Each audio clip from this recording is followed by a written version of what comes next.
성경 봉독 고린도후서 12장 7절에서 10절 말씀입니다. 다 함께 읽겠습니다. 여러 계시를 받은 것이 지극히 크므로 너무 자만하지 않게 하시려고 내 육체의 가시 사실을 주셨으니 이는 날 쳐서 너무 자만하지 않게 하려 하심이라. 이것이 내게서 떠나가게 하기 위하여 주께 간과하였더니 나에게 이르시기를 내 은혜가 내게 족하도다. 이는 내 능력이 약한 데서 온전하여짐이라 하신지라. 그러므로 도리어 크게 기뻐함으로 나의 여러 약한 것들에 대하여 자랑하리니 이는 그리스도의 능력이 내게 머물러 하려 함이라. 아멘.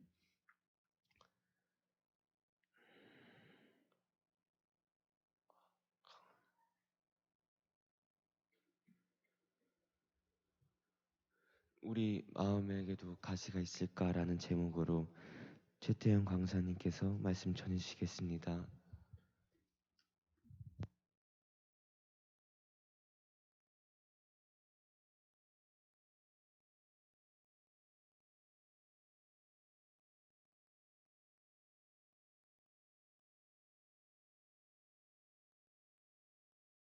기도하겠습니다. 하나님 감사합니다. 오늘 이렇게 너무나 추운 날씨임에도 불구하고 우리 친구들 주님의 전으로 보내주셔서 너무나 감사합니다. 한 주간의 삶 속에서 학업을 하는 동안 많이 힘들고 지쳤을 텐데 우리 친구들에게 용기와 힘 주시고 한 주간 또 살아감에 있어서 씩씩하게 굳건하게 하나님 잘 섬기며 살아갈 수 있도록 지혜 문 열어주시고 용기 더하여 주시옵소서. 지금 독감으로 많이 힘들어하고 있는 친구들이 있습니다. 그 친구들 주님 찾아가셔서 위로의 손길로 치료의 손길로 친구들 빠르게 쾌유할 수 있도록 하나님 도와주시옵소서. 함께 말씀 나눕니다. 우리 친구들의 마음속에 생명의 말씀이 될 수 있도록 도와주시고 한 주간의 삶 속에 힘이 될 수 있는 그런 말씀으로 거듭날 수 있도록 도와주시옵소서. 이 모든 말씀 걸어가신 예수님을 받들어 간절히 기도드립니다. 아멘. 안녕하세요.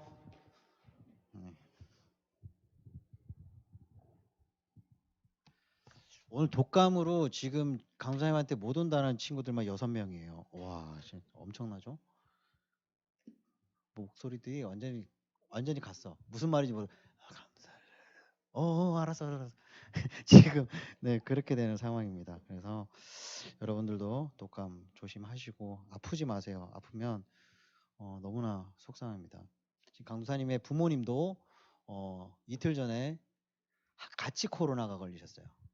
여지껏 안 걸리시다가 이틀 전에 함께 걸리셨어요. 그래서 지금 강사님의 아버지 같은 경우는 목회를 한 50년 가까이 하셨죠. 그런데 처음으로 목회 인생 처음으로 주일 설교를 못 하세요. 그 정도로 지금 되게 힘든데 어쨌거나 여러분들 감기 조심하시고 이제 곧 방학 다가오는데 그래서 방학 때 또 힘내서 또 하고 1월 말에 또 우리 동계 수련회 있잖아요. 연합으로 그때 또 즐거운 시간, 유익한 시간, 하나님께 영광 돌리는 시간 됐으면 좋겠습니다. 그리고 오늘 우리 시원이가 왔어요. 8월에 필리핀에서 보고 여기서 보네요. 더울 때 보고 굉장히 추울 때 보네요. 그죠? 네, 한국에 있는 동안에도 건강 잘 챙기고 아프지 말고 하루하루가 소중하니까 잘 지내도록 되길 바랍니다. 자, 여러분들 오늘 제목이 우리 마음에도 가시가 있을까라는 제목입니다. 이게 무엇인지 혹시 무슨 뜻인지 여러분들 이해가 갑니까? 우리 이제 청년을 향하는 제섭이 이게 무슨 말일까? 자만하지 말라고. 그렇게 해석할 수도 있어요. 또 다르게 해석할 수 있는 친구 있나요? 자, 오늘 레크레이션 있는 날이야. 지금 대답 안 하는 너희들 이따 레크레이션 할 때 대답 어떻게 하는지 볼 거야, 승현아.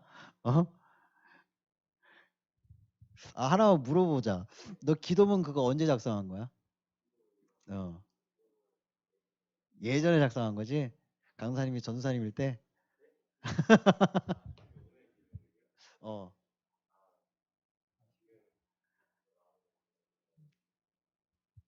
아니 그러니까 그 작성을 그 전에 강사님이 전도사님일 때 작성을 했던 거지? 그렇지. 그걸 물어본 거야. 어쨌거나 오늘 제목이 우리 마음에도 가시가 있을까라는 제목입니다. 이것은 제목이 어째 보면은 우리 재섭이가 말한 것처럼 자만하지 말라라는, 그리고 혹은 내 마음에 무엇인가가 껴 있음으로 인해서 나에게 벌어질 수 있는 일들은 무엇이 있을까? 그걸로 인해서 내가 내 친구들을 미워하나, 내 가족을 더 사랑해야 되는데 더 사랑하지 못하나, 이런 것들. 어째 보면 이 제목이 쉬울 수도 있고 어려울 수도 있는 제목이에요. 우리 재섭이가 말한 것처럼 내 몸의 가시는 자만하지 말라. 그 자만하지 말라는 것은 어째 보면은 상대방이 봤을 때는 그 자만하는 게 조금 재섭이가 아니고 통상적으로는 그럴 수가 있어요. 쟤 너무 자만하는데 절 뭘 믿고 저렇게 자만하지? 그 상대방이 봤을 때는 그 자만이 굉장히 좀 우습게 보일 수도 있다라는 얘기입니다. 제가 얼마만큼 알기에 저렇게 자만하는 걸까? 그래서 이 가시라는 것은 자신의 약점 혹은 취약점을 이야기를 합니다.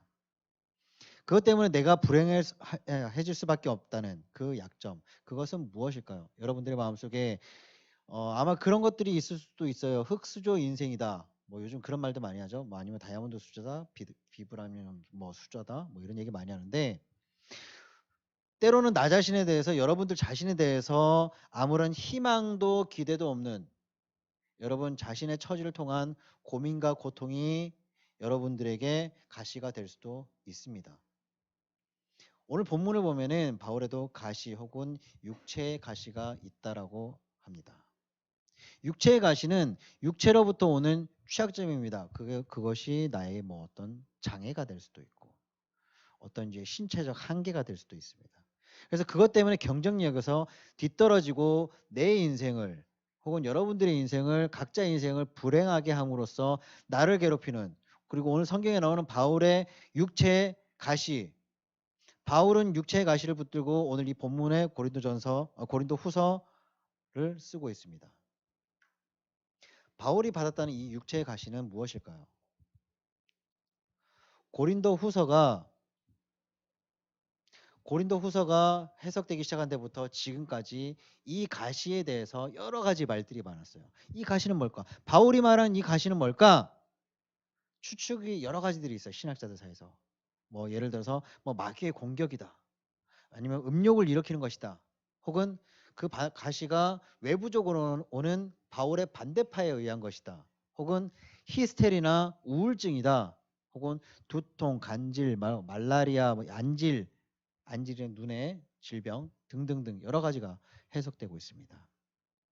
그나마 이 중에서 가장 설득력이 있는 해석이 이 말라리아와 안질, 눈병이라는 겁니다. 이 안질이라는 근거는 오늘 첨부 말씀의 갈라디아서 4장 14절에서 보면은 너희를 시험하는 것이 내 육체에 있으되 이것을 너희가 업신여기지도 아니하며 버리지도 아니하고, 이 말에 근거를 하고 있다고 합니다. 혹은 또 고대로부터 근세에 이르도록 영웅 호걸들, 뭐 알렉산더 대왕 같은 사람들, 아니면 크로멜 혹은 나폴레옹 등등등 여러 가지 영웅들, 그 위대한 사람들이 알았던 것이 뭐 흔히 뭐 간질 혹은 안질 뭐 여러 가지 등 뭐 말라리아 이런 것들이라고 합니다. 그래서 설득력이 있다라고 이야기를 합니다. 이 말라리아라는 견해는 당시 소아시아 지방이 유행했던 풍토병인 이 병에 바울이 전도 여행을 그렇게 많이 다니면서 걸렸던 만성적인 열병으로 굳어졌다고 하는 것입니다. 혹은 또 눈병이라는 주장의 근거는 갈라디아서 4장 15절 그 다음에 나오는 말씀입니다. 갈라디아 교인들의 태도를 전하고 있는데 너희의 눈이라도 빼어서 나에게 주었으리라. 그리고 말과 갈라디아서 6장 11절엔 바울이 내 손으로 너희에게 이렇게 큰 글자로 쓴 것을 보라. 큰 글자는 뭐예요? 이 성경을 보면 글자가 작잖아요. 근데 바울이 말하는 이 큰 글자라는 것은 잘 안 보여서 글자를 크게 써야지 보인다는 거예요. 혹은 이렇게 해야지만이 보인다는 거예요. 그러니까 이런 것들을 종합을 해보면 바울의 몸에 있던 질병이 바로 눈병이지 않았을까라고 암시를 하고 있습니다. 어쨌거나 이 세 가지 질병 중 가장 성경적인 지지를 많이 받고 개연성이 높은 질병은 역시 눈병, 안질이라고 추측을 할 수가 있어요. 어쨌거나 이런 바울의 육체적인 가시를 바울은 사단의 사자라고 7절에 말하고 있는데 한번 주목을 해볼 만합니다. 사도 바울은 이렇게 생각한 것입니다. 눈병과 같은 육체적인 질병으로 인해서 고통을 주는 나의 몸을 치는 것은 사단의 사자이나 이를 주신 분은 하나님이시다. 그러므로 사단은 중간 부여자에 불과하다라고 이야기하고 있습니다.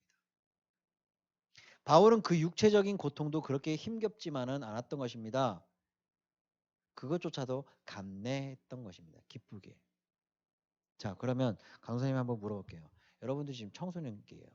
청소년 시절이에요. 여러분들 힘듭니까? 힘들조가 아니라 힘듭니까? 라고 한번 물어볼게요. 하늘아, 힘들지? 시온이 힘들지? 괜찮아? 애쓴다. 거기서 친구들하고. 이제는 애들하고도 많이 친해졌지? 아직이야? 그래. 너는 그래도 이게 워낙에 이게 성격이 좋아서 금방 친해질 거야. 승현아, 힘들지? 안 힘들어? 왜? 힘든 게 끝났어? 어떤 거? 기말고사? 그럼 또 다음에 올 또 다른 힘듦이 있지 않을까? 청소년기에만 가질 수 있는 힘듦. 그걸 즐기는 거야? 멋있어. 현아, 신현, 너는 힘들어? 괜찮아? 괜찮아야 돼. 그리고 혹은 괜찮아야 돼. 이 말도 맞지만 힘들어야 돼. 이 말도 맞아요. 유독 여러분들 자신에게만 가혹하고 이 상황이 힘겹고 상황이 주어졌다고 절망하지 말고 이 고통이 우리 바울처럼 이 본문에 나온 바울처럼 주님께로부터 말미암아 온 것이라는 것을 이해하고 이겨나갔으면 좋겠습니다. 왜냐하면 우리 승현이가 이야기했던 것처럼 이 시기에만 경험할 수 있는 힘듦이 있어요. 이거를 이 시기에 경험하지 못하면 나중에 가서 생각했을 때 그때 이렇게 내가 힘들었을 때 이렇게 한번 해볼 걸 하는 후회감이 있을 수 있다라는 겁니다. 자, 바울은 육체의 질병을 견디지 못하고 괴로워하다가 이것이 떠나가기를 3번이나 하나님께 기도했는데 이것은 십자가의 고통을 피하게 해달라고 3번이나 간구한 예수님의 기도와 비슷함을 연상시키는 구절입니다. 그리고 그 응답 역시 둘 다 모두 다른 길로 얻어졌습니다. 다시 말해서 요구한 대로 기도가 이루어지지는 못했으나 보다 깊은 하나님의 계시의 음성을 들은 것입니다. 하나님의 계시의 음성이라면 좀 어려울 수 있죠. 자, 하나님은 바울이 기도한 대로 육체의 병을 제거해 주지 않고 본문 9절에 내 은혜가 내게 족하다 라고 말씀해 주고 계십니다. 유명한 신학자인 벵겔은 이 구절을 직접적으로 표현된 가장 은혜로운 구절이라고 얘기하고 있습니다. 내 은혜가 내게 족하다. 바울이 자신의 병을 고쳐달라고 그렇게 3번이나 기도했음에도 불구하고 하나님은 듣지 않으십니다. 못 고치셔서 그러셨을까요? 아니에요. 남의 병을 고쳤고 귀신도 내쫓았고 심지어 죽은 자도 살렸습니다. 그러나 자기 병을 고치지는 못했습니다. 어찌 보면 이게 모순일 수도 있어요. 남은 다 고치고 죽은 자를 살리면서 왜 본인은 못 고치냐? 그 속엔 깊은 하나님의 영적 진리가 숨어 있습니다. 하나님이 바울에게 내 은혜가 내게 족하다고 하시면서 병 고쳐 주시기를 거절하신 것은 내 하나님 능력이 약한 데서 온전하여 짐을 알게 하기 위해서입니다. 예를 들어서 여러분이 아프고 힘들 때 여러분들의 어머니는 더욱더 강해집니다. 여러분들이 아프고 막 이렇게 몸져 눕고 있으면은 여러분들 부모님은 굉장히 속상하지만 내 아이를 어떻게든 빨리 케어하기 위해서 더 힘을 냅니다. 인간의 나약함은 하나님의 능력을 저하시키기는커녕 오히려 하나님의 능력을 느끼게 하고 그 능력을 발휘하게 하는 것입니다. 사람은 누구나 할 것 없이 다 약합니다. 본인이 생각을 했을 때 내가 이 세상을 살아가면서 내가 모든 것들을 다 이길 수 있다라고 생각하는 친구도 있습니까? 문제는 그 약함을 느끼고 솔직히 입으로 시인하는 거예요. 나는 약한 사람이야. 나는 한계가 있어. 그렇다고 이렇게 막 자신을 비하하라는 얘기는 아니에요. 나는 이거밖에 못해. 난 이렇게밖에 살 수 없어. 이런 게 아니라 내 약함. 나는 약한 인간이야. 내가 할 수 있는 건 한계가 있어. 자, 그 다음 말이 중요합니다. 그러나 내가 약하고 내가 할 수 있는 한계가 여기까지 뿐이지만 그 이상을 나는 할 수 있어. 왜? 하나님의 도움으로. 그것이 중요합니다. 자신이 강한 줄 아는 것은 스스로를 속이는 것입니다. 더 나아가서는 하나님의 능력을 거부하는 겁니다. 하나님께서는요, 약함을 느끼는 사람을 통해서 능력을 나타내십니다. 주님의 능력이 약한 데서 온전하신다는 이 오묘한 진리를 깨달은 바울은 어떻게 했을까요? 도리어 크게 기뻐합니다. 본인이 막 눈이 아프고 막 이런데 더 크게 기뻐합니다. 기뻐할 뿐 아니라 나의 여러 약한 것들에 대하여서 자랑까지 합니다. 이유는 그리스도의 능력이 내게 머물게 하려 함이라고 밝히고 있습니다. 이 머문다라는 것은 이 장막을 거쳐서 확고히 머물미, 주님의 부동의 은혜가 확고히 나에게 머무는 것을 의미하고 있습니다. 주님의 움직일 수 없는 확고한 부동의 은혜가 머무는 것을 체험해보는 여러분들이 되었으면 좋겠습니다. 주님의 확고한 능력이 여러분 위에 이 시간에 여러분의 삶 속에 여러분의 학업 가운데 여러분의 가정생활 가운데 함께 했으면 좋겠습니다. 그래서 오늘 본문 10절을 보면은 바울은 내가 그리스도를 위하여 약한 것들과 능욕과 핍박, 궁핍과 박해와 공고를 기뻐하노니 즉 두려워하지 않게 되었다고 고백하게 되었습니다. 그는 이런 곤란들을 통해서 약해질 때에 오히려 더욱더 기뻐하는 것입니다. 왜냐하면 이런 약함을 통해서 예수 그리스도의 능력이 오히려 확실히 머물기 때문입니다. 오늘 본문의 10절 하반절에 보면은 바울은 결론적으로 이렇게 말합니다. 내가 약한 그때의 강함이니라. 내가 약한 그때의 강함이니라. 이 말은 위대한 역설입니다. 파라독스라고 그러죠. 단순한 역설이 아니라 바울의 깊은 체험에서 우러나 위대한 역설입니다. 스스로 약자임을, 약한 사람임을, 한계가 있는 인간임을 절감할 때 하나님으로 말미암은 진정한 강자가 될 수가 있는 것입니다. 그러므로 기독교가 가장 강할 때는 바티칸에 있을 때가 아니고 카타콤, 즉 지하 교회에 있을 때입니다. 교회가 가장 힘들 때는 대형 교회가 되었을 때이기보다 오히려 가난한 개척 교회일 때입니다. 그때가 가장 교회가 힘이 있을 때예요. 큰 교회는 오히려 막 이렇게 사람들이 많아서 더 힘이 있을 것 같지만 그것은 보여지는 것만이에요. 물론 그렇지 않은 교회들도 대형 교회들도 있어요. 하지만 오히려 더 절박한 가운데, 더 약함 가운데 하나님께서는 더욱더 강하게 임하신다는 것입니다. 여러분들이 여러분 청소년기의 스스로를 난 약한 청소년이야. 나는 한계가 있어. 하지만 여러분들이 언제나 하나님께 내 약함을 아뢰고 그분에게 도움을 구할 때 여러분들은 더욱더 강해질 수 있다는 것입니다. 우리가 가장 힘이 있을 때는 건강하고 권력이 있을 때가 아니라 오히려 병들고 힘없는 일개 무명의 인물일 때 더욱더 가능할 수가 있습니다. 자, 그러면 여러분들에게 한번 물어보겠습니다. 한번 각자 머릿속으로 생각을 해봤으면 좋겠습니다. 여러분 각자에게 취약점은 무엇입니까? 뭐 외모입니까? 체중입니까? 신장입니까? 공부, 운동, 뭐 성격 이런 것들을 보면서 우리들 마음에 왜 이런 가시가 라며 열등감에 빠지지 마세요. 나한테는 왜 이런 컴플렉스가 있을까? 이런 가시에 빠지지 말라는 이야기입니다. 고린도후서 4장 7절을 보면은 우리가 이 보배를 질그릇에 가졌으니 이는 심히 큰 능력은 하나님께 있고 우리에게 있지 아니함을 알게 하려 함이라. 우리를 질그릇에 비유합니다.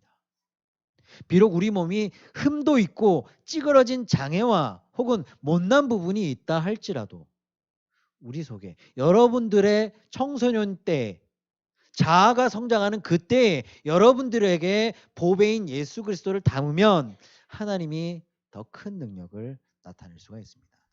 이제 2022년도 13일 남았죠. 보름도 안 남았습니다. 이제 다가고 2023년이 다가옵니다. 새해에는요.